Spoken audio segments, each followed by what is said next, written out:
Bismillahirrahmanirrahim. Assalamualaikum warahmatullahi wabarakatuh.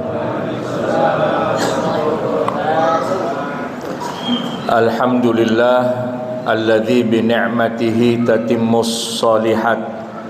Allahumma salli wa sallim ala sayyidina Muhammad wa ala alihi wa sahbihi, amma ba'du.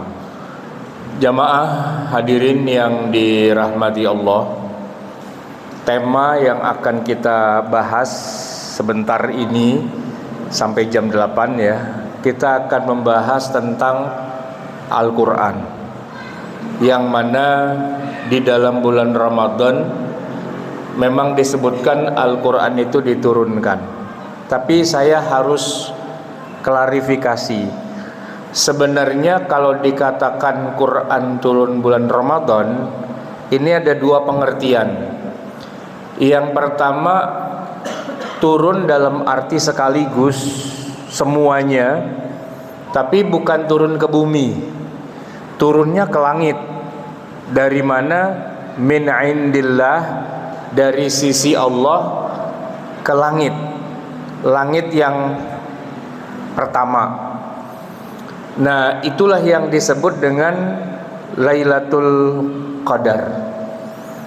Waktunya di bulan Ramadan, tapi tanggalnya nggak ketahuan, karena memang tahun peristiwa kejadiannya bukan di zaman Nabi Muhammad SAW, tapi jauh sebelum itu. Bahkan sebelum ada sejarah umat manusia di bumi, Allah sudah turunkan Al-Quran duluan. Inna anzalnahu fi lailatul qadar, yang kita sebut-sebut dengan Lailatul Qadar, itu bukan turun ke bumi. Maka lagu Bimbo itu perlu kita koreksi sedikit, Pak. Dibilang Quran turun ke bumi di Lailatul Qadar. Enggak, bukan. Tapi memang benar di bulan Ramadan ada Al-Quran turun ke bumi, yaitu yang pertama, 5 ayat pertama di masa kehidupan Nabi Muhammad. Itu yang sering kita sebut dengan wahyu yang turun pertama, tapi tidak ada hubungannya dengan Lailatul Qadar. Jadi dua peristiwa yang berbeda, sama-sama bicara turunnya Al-Quran. Tapi kalau yang kedua ini bukan turun semua, hanya 5 ayat pertama di usia Nabi 40 di atas Jabal Nur, yaitu disebut dengan Gua Hiro. Tapi itu cuma 5 ayat. Setelah itu turunlah di luar bulan Ramadan juga, setiap saat, setiap waktu, terus menerus sampai 23 tahun kemudian. Jadi nggak salah sih kalau dibilang Quran turun ke bumi, karena memang pada akhirnya turun ke bumi, tapi bukan waktu Lailatul Qadar. Waktu Lailatul Qadar dari sisi Allah, atau orang sebut dari Lauhil Mahfuz ke langit dunia, bukan di masa Rasulullah. Nah, yang disebut-sebut khairun min alfi syahrin, lebih baik dari 1000 bulan, itu bukan waktu turun Iqra yang 5 ayat. Lain lagi ceritanya, biar jangan keliru. Nah, jamaah sekalian, kita bicara yang Quran turun ke bumi. Dibandingkan dengan kitab suci Taurat, ternyata Al-Quran ini punya keunikan, yaitu tadi turunnya sedikit demi sedikit.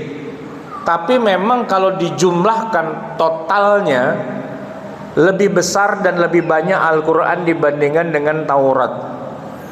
Nabi Musa alaihi salam setelah bisa membebaskan kaumnya dari belenggu kekuasaan Fir'aun, diselamatkan di Laut Merah, Fir'aunnya kemudian ditenggelamkan, lalu dijanjikan oleh Allah akan diberi kitab suci yang namanya Taurat.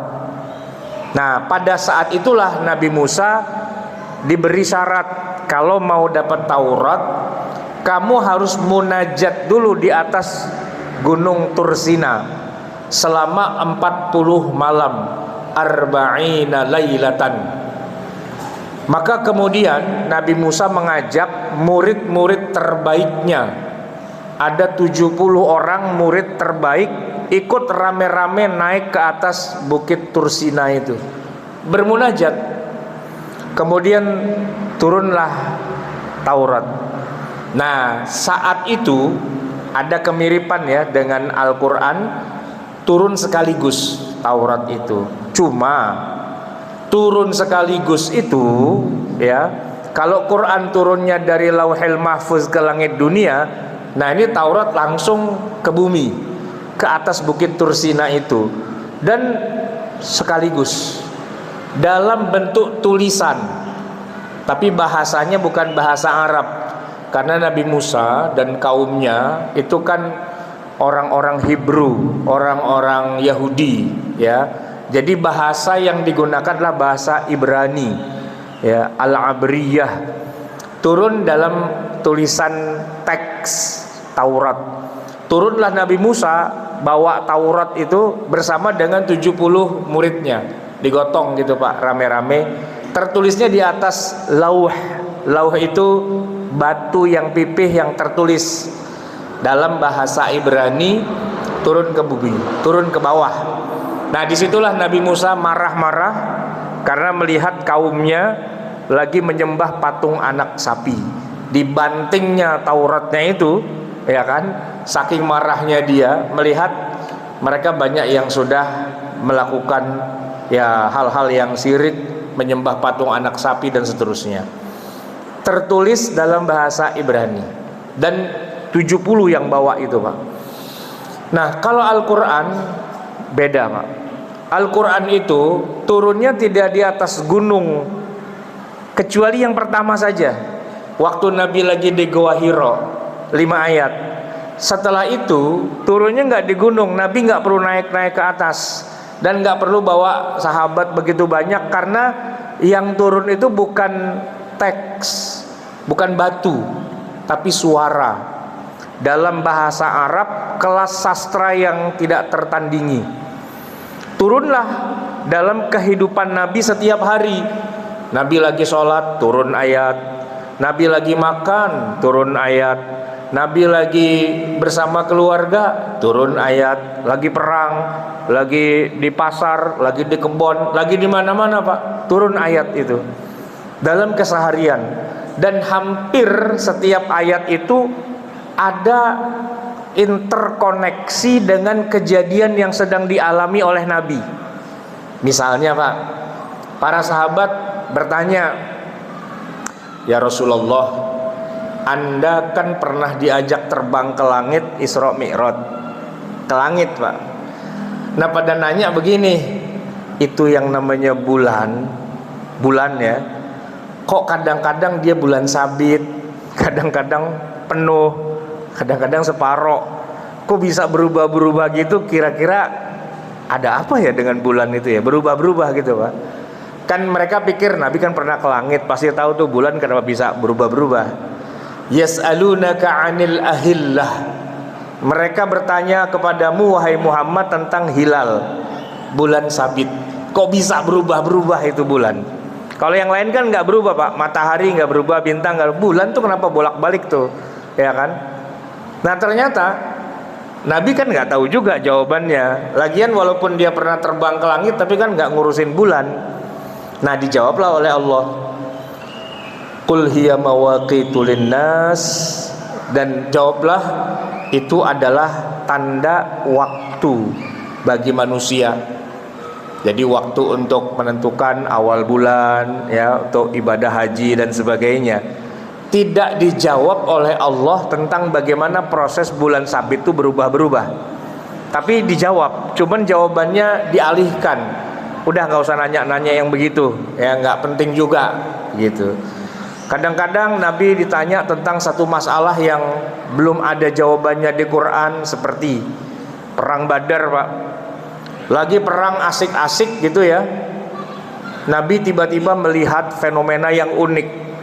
Tiba-tiba orang-orang musyrikin Mekah itu kan jumlahnya banyak, 3 kali lipat, 1.000 orang. Tiba-tiba banyak kepala-kepala yang berterbangan, Pak. Para sahabat belum sempat menebas leher, kepalanya mental duluan. Ada apa? Allah turun bawa ayatnya, Jibril turun bawa ayat dari Allah. Oh, malaikat ikut turun bersama-sama. Jadi malaikatnya ikut perang gitu kan. Nabi gemeter, Pak. Bukan apa-apa, emang Nabi sih yang minta waktu lagi sebelum perang, ya Allah, kalau nggak dibantuin ini bubar nih agama Islam nih, ya kan? Ternyata Allah datangkan dengan 3.000 malaikat. Pak, perang Badar itu musuhnya cuma 1.000. Allah turunkan malaikat 3.000. Habis nih Pak musuhnya. Padahal Nabi niatnya bukan mau membantai musuh, karena di antara musuh-musuhnya itu banyak yang saudaraan, Pak. Di situ ada mertuanya Nabi, Abu Sufyan, ada menantunya Abul As, ya, ada sepupunya Nabi, Al-Abbas ibnu Abdul Muttalib, dan banyak keluarga gitu. Yang Nabi harapkan jangan sampai mati semua nih. Kalau bisa diampunin aja. Nah, begitu di atas angin, Nabi bilang stop, berhenti perangnya, jangan diterusin. Berhenti kan Pak. Nah, disitulah kemudian turun ayat yang menegur Nabi Muhammad, maka nali nabiyyin ayyakuna lahu asra hatta yuskhina fil ard. Tidak pantas bagi seorang nabi menghentikan perang di tengah berkecamuknya suasana, para malaikat lagi ikut bantuin, malah diberhentiin gitu. Ditegur sama Allah. Nah, jadi Pak, ayat Quran itu begitu interaktifnya dengan realitas yang ada di zaman Nabi. Beda Pak dengan Taurat. Taurat itu turun gedubrak, nah puyeng-puyeng situ dikerjain. Tapi kalau yang Nabi Muhammad, isi Al-Quran itu Pak, itulah kehidupan Nabi sehari-hari. Makanya Aisyah radhiyallahu anha mengatakan kana khuluquhul Quran. Perilaku Nabi itu ya Al-Quran. Karena semua ayat Quran turun itu ada kaitannya langsung dengan semua kejadian di masa Nabi, apapun itu bentuknya. Nabi sedih, turun ayat. Nabi bahagia, turun ayat. Nabi ketakutan, turun ayat. Nabi perang nih Pak, kalah, sedih, turun ayat. Gitulah Pak. Nabi cemburu sama istrinya, turun ayat. Semua ayat Quran itu ada kaitannya dengan Rasulullah. Maka jamaah sekalian, kunci utama untuk bisa memahami Al-Quran itu simpel Pak. Selami sirah nabawiyah, sejarah Nabi. Semua kehidupan Nabi itu ada komentar dari Al-Quran. Quran itu selalu membayangi kehidupan Nabi. Apapun yang terjadi itu sampai akhirnya Nabi wafat, barulah kemudian Quran berhenti turun dari langit. Nah, jadi kita melihat Al-Quran itu Pak seperti melihat sosok Nabi. Cuman masalahnya begini Pak, ayat Quran itu ya, walaupun ada hubungan erat dengan kehidupan Nabi, kalau kita baca di dalam mushaf, kadang-kadang kita nggak tahu nih ayat turun karena apa ya, nggak tahu. Kecuali kita baca tafsirnya, oh ternyata ini turun pada saat kejadian ini, pada saat kejadian itu, ini itu banyak itu Pak. Kalau kita sudah mendalami sirah nabawiyah, sejarah Nabi, maka kita akan merasa dekat sekali dengan Al-Quran. Kenapa? Karena Quran itu intinya mengiringi kehidupan Nabi, jadi bayang-bayang kehidupan Nabi. Apapun yang terjadi pada Nabi pasti ada ayat Qurannya. Walaupun Qurannya Pak nggak bilang. Ya, saya kasih contoh nih Pak, yang kaitannya dengan malam Ramadan.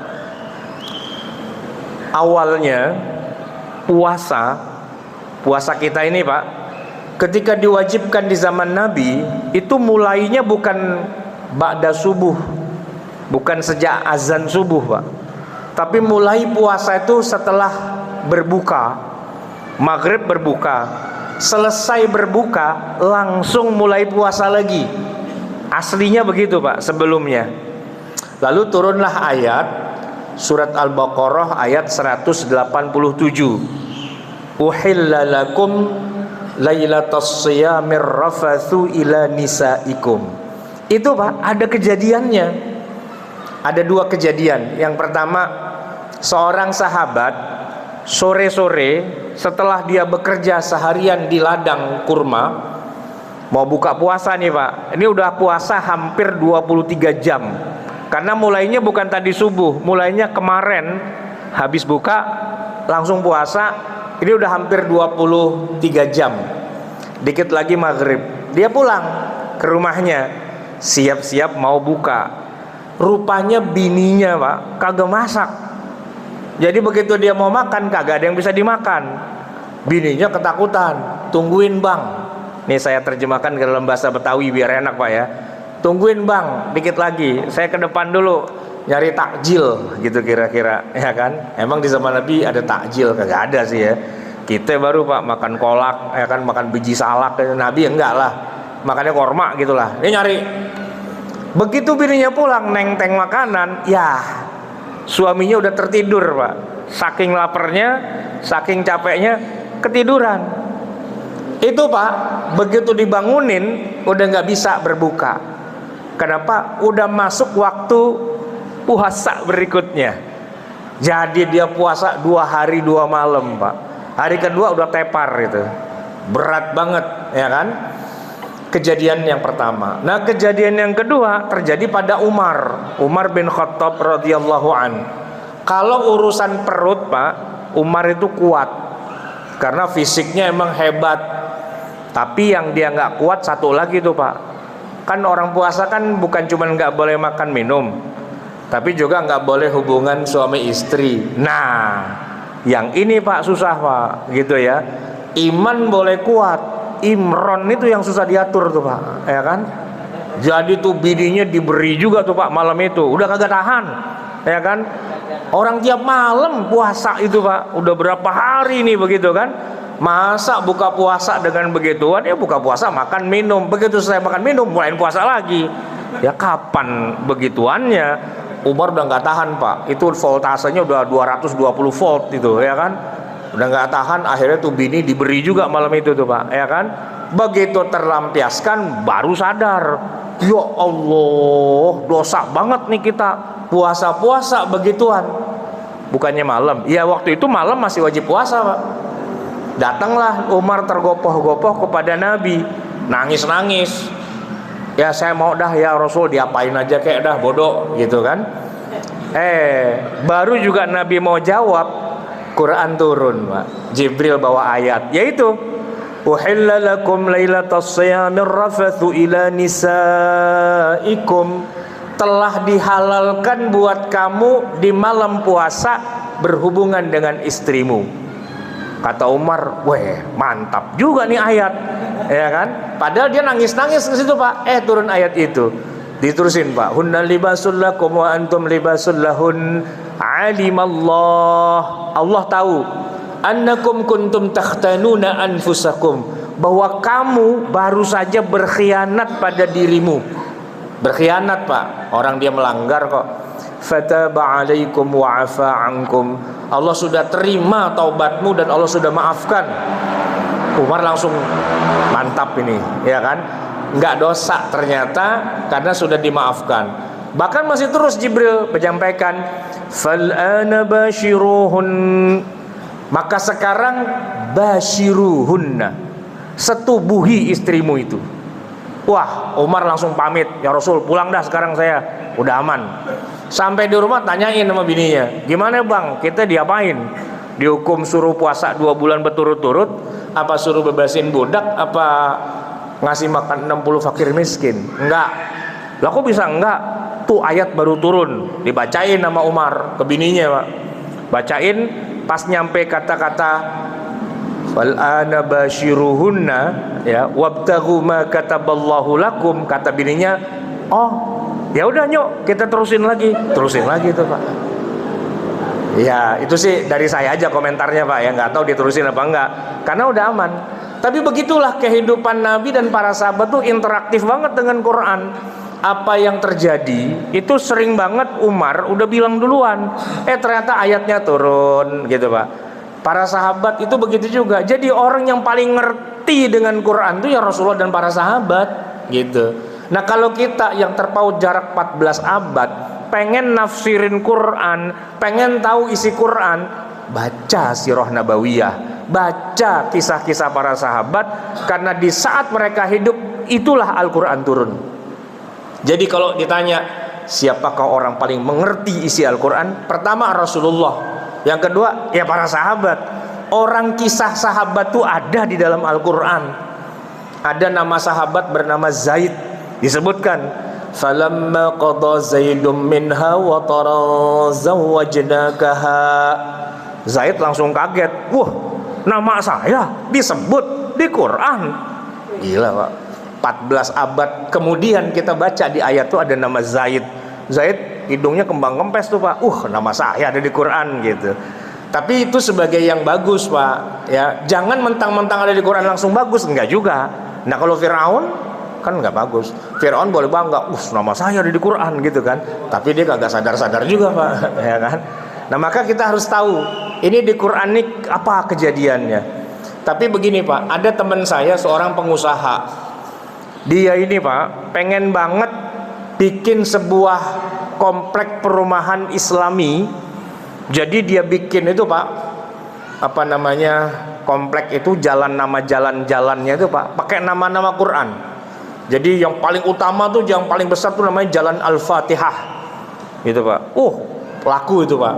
Jalan yang kedua Jalan Al-Baqarah, laku juga. Jalan yang ketiga Ali Imran. Tapi begitu Jalan Al-Kafirun Pak ya, nggak ada Pak yang mau beli gitu. Sama Jalan Al-Munafikun nggak ada juga. Sama Jalan Al-Lahab itu nggak ada, isinya Abu Lahab gitu kan, nggak ada. Nah ini nyocok-nyocokin aja dengan ayat Quran. Gak mentang-mentang ada di Quran lantas berarti namanya bagus. Firaun juga ada di Quran, nggak bagus. Korun juga ada, Haman juga ada, tapi nggak bagus. Abu Lahab juga ada Pak, tapi nggak bagus ya kan. Nah maka pelajari Al-Quran lewat sirah nabawiyah, lewat kehidupan para sahabat, karena disitulah Quran pertama kali turun ke muka bumi. Dan orang yang diajak ngomong sama Allah itu adalah Nabi Muhammad.